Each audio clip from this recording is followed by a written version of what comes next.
ಸ್ನೇಹಿತರೆ, ಎಲ್ಲರಿಗೂ ನಮಸ್ಕಾರ. ನಾನು ನಿಮ್ಮನೆ ಕಮಲ. ನನ್ನ ಯೂಟ್ಯೂಬ ಸಬ್ಸ್ಕ್ರೈಬರ್ಸ್ಗೆಲ್ಲ ಶರಣಾರ್ಥಿ. ಈಗ ನಾನು ಒಂದು ವೀಡಿಯೋನ ಜೊತೆಗೆ ಬಂದಿದ್ದೀನಿ. ಏನು ವೀಡಿಯೋ ಅಂದ್ಕೊಂಡ್ರೆ, ಒಳ್ಳೆ ಹೆಲ್ತಿ ಫುಡ್ಡು. ನೀವು ಸಣ್ಣ ಆಗಬೇಕಾ, ದಪ್ಪ ಇದ್ದೀರಾ, ಬನ್ನಿ ಹೇಳ್ತೀನಿ. ಡಯಟ್ ಮಾಡಬೇಕಾ, ನೀವು ವೆಯ್ಟ್ ಇಳಿಸ್ಬೇಕಾದ್ರೆ, ಡಯಟ್ ಮಾಡಬೇಕಾದ್ರೆ ನೋಡಿ ಈ ಥರ ಸಲಾಡ್ ಮಾಡಿಕೊಂಡು ಮಧ್ಯಾಹ್ನ ಒಂದು ಬೌಲು, ಬೆಳಗ್ಗೆ ಒಂದು ಬೌಲ್ ತಿನ್ನಿ.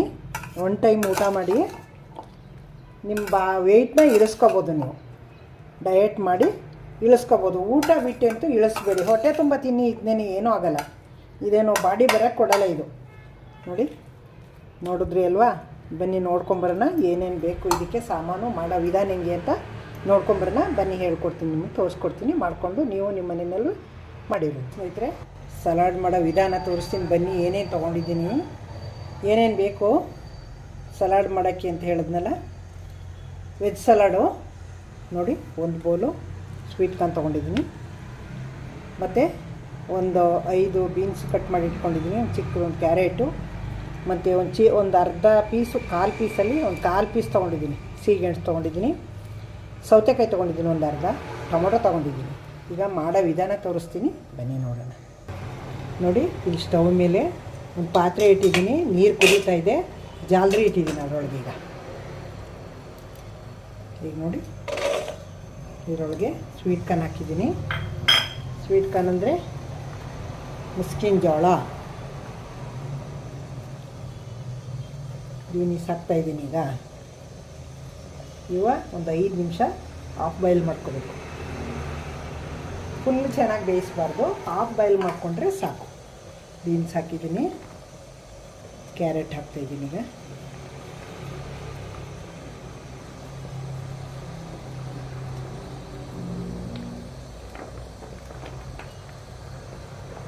ಈಗ ನೋಡಿ, ಕ್ಯಾರೆಟು, ಬೀನ್ಸು, ಸ್ವೀಟ್ ಕಾರ್ನ್ ಎಲ್ಲ ಹಾಕಾಯಿತು. ಈಗ ಸೀಗೆಣಸು ಹಾಕ್ತಾಯಿದ್ದೀನಿ.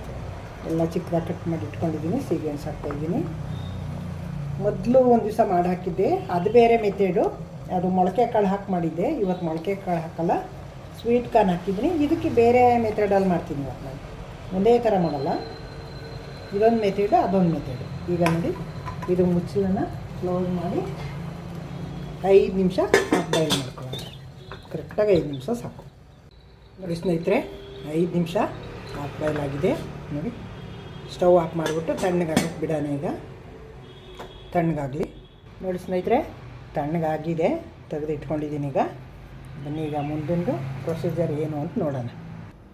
ಬಾಣಲಿ ಬಿಸಿಯಾಗಿದೆ. ಒಂದು 2 ಸ್ಪೂನ್ ಎಣ್ಣೆ ಹಾಕೋತೀನಿ. ಇದಕ್ಕೆ 2 ಸ್ಪೂನು ಬೇಡ, 1 ಸ್ಪೂನ್ ಸಾಕಷ್ಟೇ. ಟೇಬಲ್ ಸ್ಪೂನಲ್ಲಿ 1 ಸ್ಪೂನು, ಒಂದು ಅರ್ಧ ಸ್ಪೂನು ಸಾಸಿವೆ, ಅರ್ಧ ಸ್ಪೂನು ಜೀರಿಗೆ, 1 ಮೆಣಸಿನ್ಕಾಯಿ, ಒಣಮೆಣಸಿನ್ಕಾಯಿ, ಕರಿಬೇವಿನ ಸೊಪ್ಪು. ಇಷ್ಟ ಇದಕ್ಕೆ ಒಗ್ಗರಣೆ ಹಾಕ್ತೀನಿ. ಹಿಂಗೆ ಹಾಕ್ತೀನಿ. ಸ್ವಲ್ಪ ಹಿಂಗೆ ಹಾಕ್ಬಿಟ್ಟು ಸ್ಟವ್ ಆಫ್ ಮಾಡೋಣ. ನೋಡಿ, ಇದೆಲ್ಲ ತಣ್ಣಗಾದ್ಮೇಲೆ ಹಾಕಬೇಕು ಒಗ್ಗರಣೆ. ನೋಡಿ, ಈರುಳ್ಳಿ ಹಾಕ್ತಾಯಿದ್ದೀನಿ, ದ್ರಾಕ್ಷಿ ಹಾಕ್ಕೋತಾಯಿದ್ದೀನಿ. ಒಣ ದ್ರಾಕ್ಷಿ ನೋಡಿ, ಒಂದು 20ರಿಂದ 30. ಸೌತೆಕಾಯಿ, ಟೊಮೊಟೊ ಹಣ್ಣು, ತೆಂಗಿನಕಾಯಿ, 1-2 ಸ್ಪೂನು ಹಸಿ ತೆಂಗಿನಕಾಯಿ.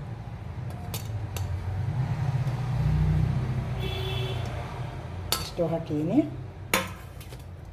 ಈಗ ಹಾಫ್ ಬಾಯ್ಲ್ ಮಾಡ್ಕೊಂಡಿದ್ದೀನಲ್ಲ ತರಕಾರಿಗಳೆಲ್ಲನೇ ಅವು ಹಾಕೋಣ.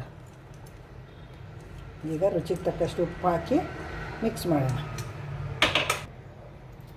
ನೋಡಿ, ರುಚಿಗೆ ಎಷ್ಟು ಬೇಕೋ ಅಷ್ಟೇ ಉಪ್ಪು ಹಾಕಬೇಕು, ಜಾಸ್ತಿ ಹಾಕಬಾರ್ದು. ಬೇಕಾದ್ರೆ ಟೇಸ್ಟ್ ನೋಡಿ ಇನ್ನೊಂದು ಸಲ ಹಾಕ್ಕೊಳ್ಳೋಣ. ಒಂದೇ ಸಲ ಹಾಕ್ಬಿಟ್ರೆ ಜಾಸ್ತಿ ಉಪ್ಪು ಹಾಕ್ಬಿಟ್ರೆ ಕಡಿಮೆ ಮಾಡೋಕ್ಕಾಗಲ್ಲ ಉಪ್ಪನ್ನ. ಅದಕ್ಕೆ ನಾನು ಸ್ವಲ್ಪನೇ ಹಾಕಿದ್ದೀನಿ. ಸ್ವಲ್ಪ ನಿಂಬೆಹಣ್ಣಿನ ರಸ ಹಾಕೋತಾಯಿದ್ದೀನಿ. ಟೊಮೊಟೊ ಹಣ್ಣು ಹಾಕಿದ್ದೀನಿ, ಹಾಗಾಗಿ ಸ್ವಲ್ಪ ಹಾಕೋತಾಯಿದ್ದೀನಿ. ನೋಡಿ, 1 ಸ್ಪೂನಷ್ಟು ಹಾಕ್ಕೊಂಡಿದ್ದೀನಿ. ಈಗ ಕೊತ್ತಂಬರಿ ಸೊಪ್ಪು ಹಾಕ್ತಾಯಿದ್ದೀನಿ. ಕೊತ್ತಂಬರಿ ಸೊಪ್ಪು ಹಾಕಿ ಮಿಕ್ಸ್ ಮಾಡೋಣ. ಉಪ್ಪು ಹಾಕಿದ್ದೀನಿ, ನಿಂಬೆಹಣ್ಣು ಹಾಕಿದ್ದೀನಿ, ಎಲ್ಲ ಹಾಕಿದ್ದೀನಿ.